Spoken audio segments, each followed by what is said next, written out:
찬란했던 조선 500년 역사 속에는 잊히지 않는 비극의 그림자가 드리워져 있습니다. 그 중에서도 유독 우리 가슴을 저미는 이야기가 하나 있죠.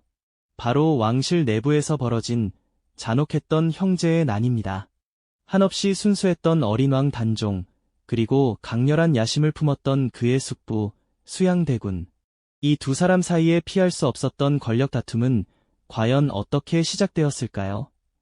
그리고 이 피비린내 나는 싸움은 단순히 왕좌를 향한 맹목적인 욕망 때문에 벌어진 일이었을까요? 아니면 그 이면에 우리가 미처 헤아리지 못했던 더 깊고 복잡한 사연들이 숨어 있었던 걸까요? 오늘 저희는 조선 왕조 500년 역사상 가장 가슴 아픈 비극으로 기록된 이 사건을 심층적으로 들여다보려 합니다. 단순한 왕위 쟁탈전을 넘어 충신들의 숭고한 죽음과 한 나라의 운명을 뒤흔들었던 거대한 비극의 이면에는 과연 어떤 정치적, 사회적 역학관계가 숨어 있었을까요? 우리가 알던 역사적 사실들 너머에 자리한 복잡한 인간 본연의 욕망과 충성, 그리고 배신의 서사를 함께 탐구해 볼 시간입니다. 이야기는 태평성대를 이끌었던 세종대왕의 시대가 저물고 문종에 이어 어린 단종이 즉위했던 15세기 중반으로 거슬러 올라갑니다. 조선은 강력한 왕권을 바탕으로 안정적인 기틀을 다져가던 시기였지만 동시에 왕실 내부에서는 불안정한 권력 구도가 형성되고 있었죠. 어린 왕의 뒤를 받쳐줄 강력한 외척 세력이 부재했고 문종의 갑작스러운 승하는 왕권을 더욱 위태롭게 만들었습니다. 당시 단종의 나이는 고작 12살. 아직 정치적인 역량을 발휘하기에는 너무나도 어렸던 그에게는 믿음직한 보호자가 절실했습니다. 하지만 그의 곁에는 어린 왕을 보필해야 할 황보인 김종서 같은 노련한 원로 대신들과 함께 왕실의 가장 강력한 한 축을 담당하던 숙부 수양대군이 있었습니다. 세종대왕의 둘째 아들인 수양대군은 학문과 무예를 겸비한 출중한 인물이었죠. 그는 아버지 세종의 총애를 받으며 여러 중요한 직책을 수행했고 그 과정에서 탁월한 리더십과 강한 추진력을 보여주었습니다. 하지만 그의 마음속에는 단순한 왕실 종친으로서의 삶을 넘어 더 큰 권력에 대한 갈망이 자리 잡고 있었던 것으로 보입니다. 그는 당시 조정의 실권을 쥐고 있던 김종서와 황보인 등의 대신 세력과 미묘한 대립각을 세우고 있었죠. 어린 단종의 뒤에서 국정을 운영하던 대신들은 왕실의 안정을 최우선으로 여겼지만 수양대군은 그들의 권력이 왕권을 침해한다고 생각했을지도 모릅니다.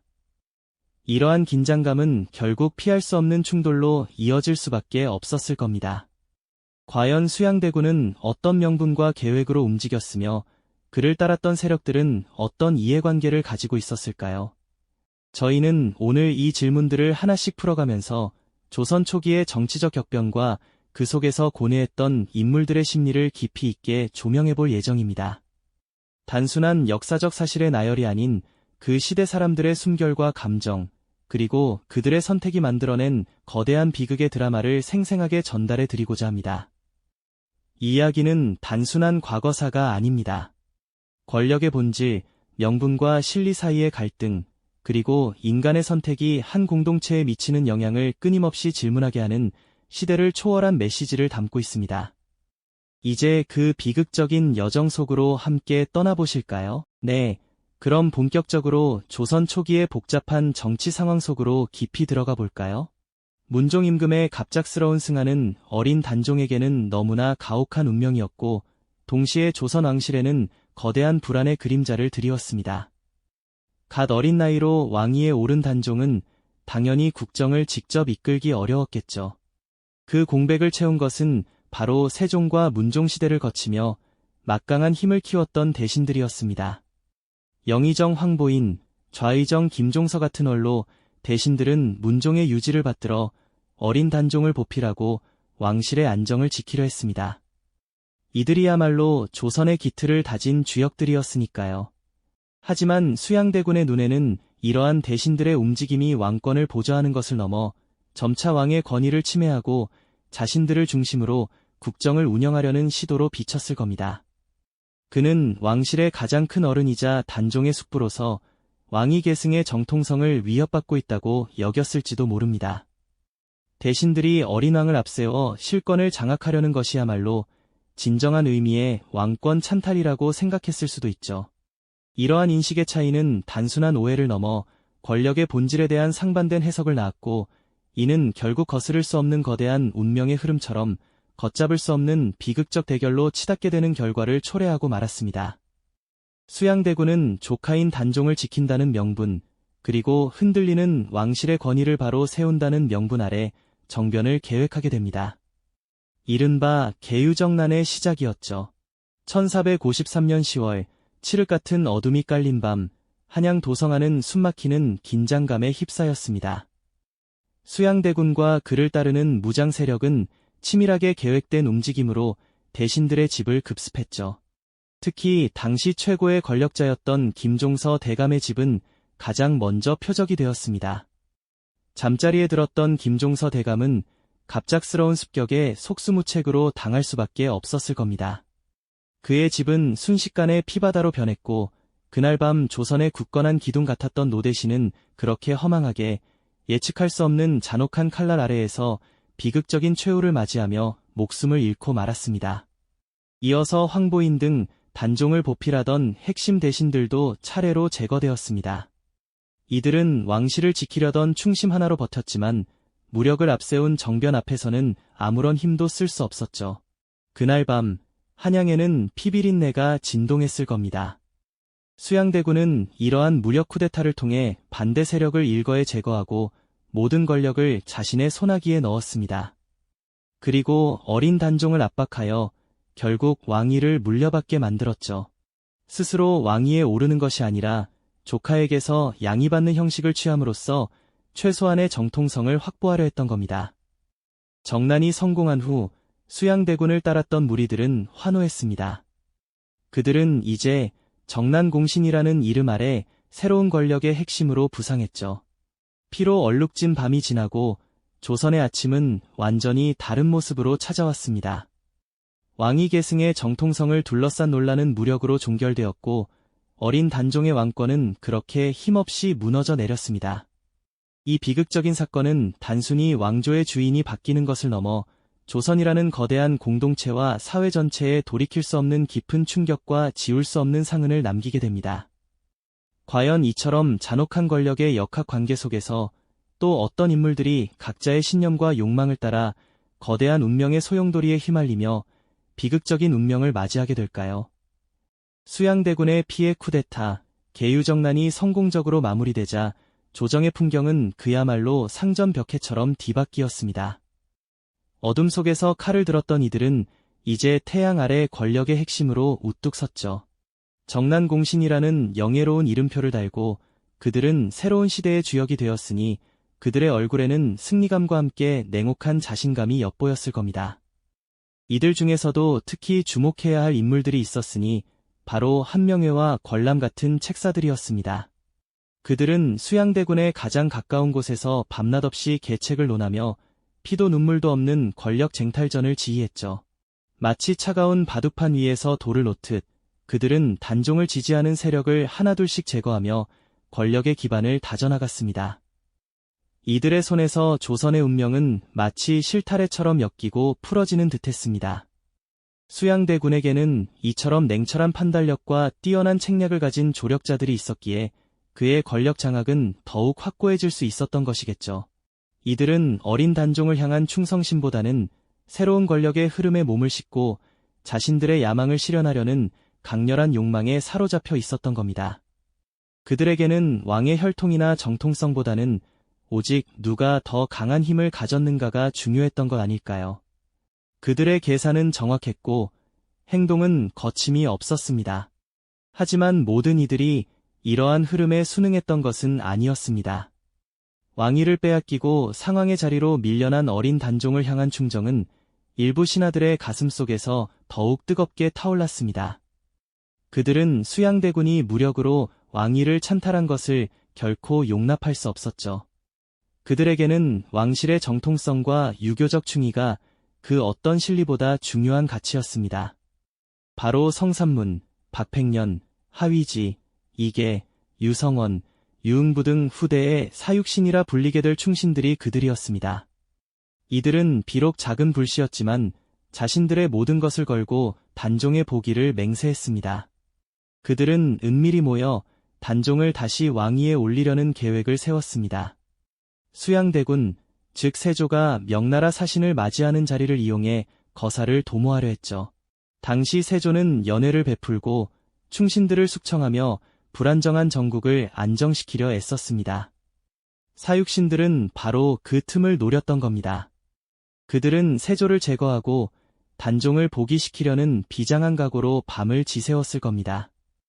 그러나 안타깝게도 그들의 계획은 한명회의 치밀한 감시망과 김질이라는 인물의 배신으로 인해 발각되고 맙니다.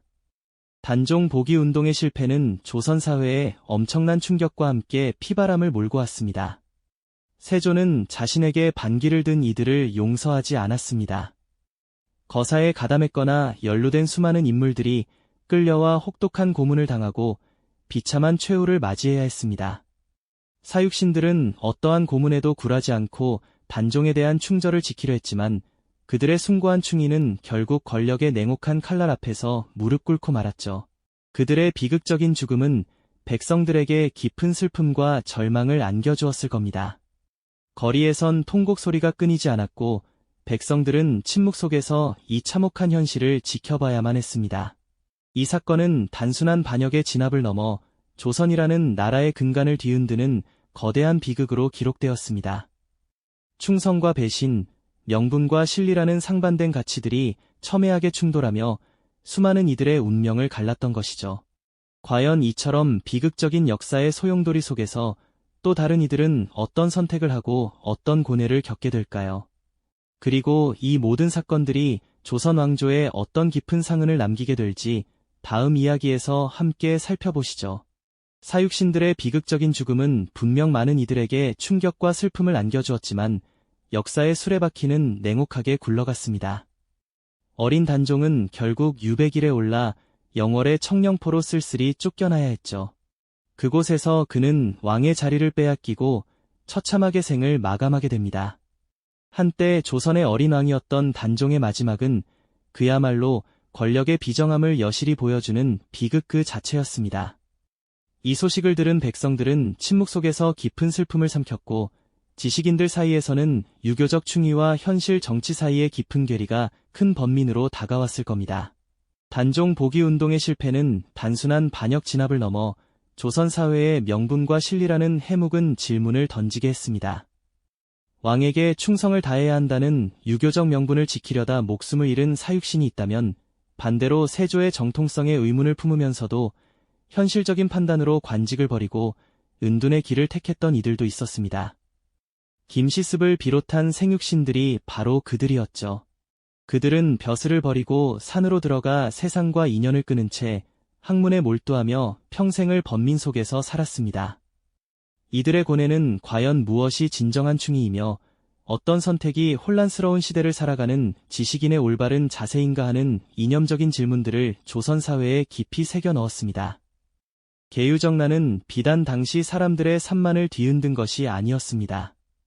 이 사건은 조선 왕조 500년 역사에 지워지지 않는 깊은 상흔을 남겼죠. 세조는 강력한 왕권을 확립했지만 왕이 찬탈이라는 오명은 끊임없이 그의 발목을 잡았습니다.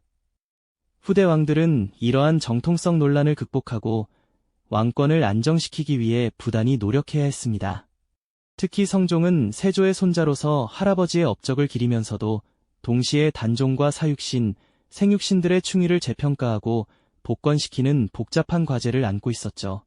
숙종대에 이르러서는 마침내 단종의 위패가 종묘에 모셔지고 사육신과 생육신들의 충절이 공식적으로 인정받게 되면서 비극적인 역사의 한 페이지가 비로소 마무리될 수 있었습니다. 오늘날 우리는 단종과 세조의 비극적인 역사를 다양한 시각으로 바라봅니다.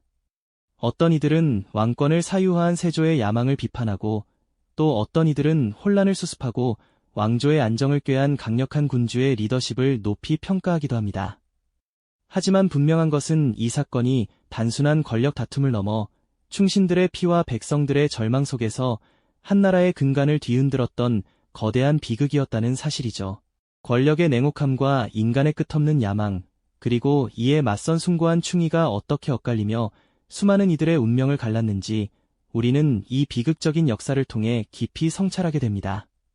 단종과 수양대군의 이야기는 비단 과거의 사건으로만 치부할 수 없을 겁니다. 그것은 권력의 본질, 명분과 실리 사이의 영원한 갈등, 그리고 인간의 선택이 한 공동체에 어떤 영향을 미치는지 끊임없이 질문하게 하죠. 역사를 통해 현재를 이해하고 미래를 통찰하는 지혜를 얻을 수 있다는 사실을 다시 한번 깨닫게 되는 순간입니다. 이처럼 조선의 왕권은 수많은 도전을 겪으며 발전해왔습니다. 다음 이야기에서는 또 다른 위기를 극복하며 새로운 시대를 열었던 왕의 이야기를 다뤄보겠습니다. 이 영상이 도움이 되셨다면 좋아요와 구독 부탁드립니다. 여러분의 응원이 제게 큰 힘이 됩니다. 다음 영상에서도 더 유용한 정보를 공유하겠습니다. 감사합니다.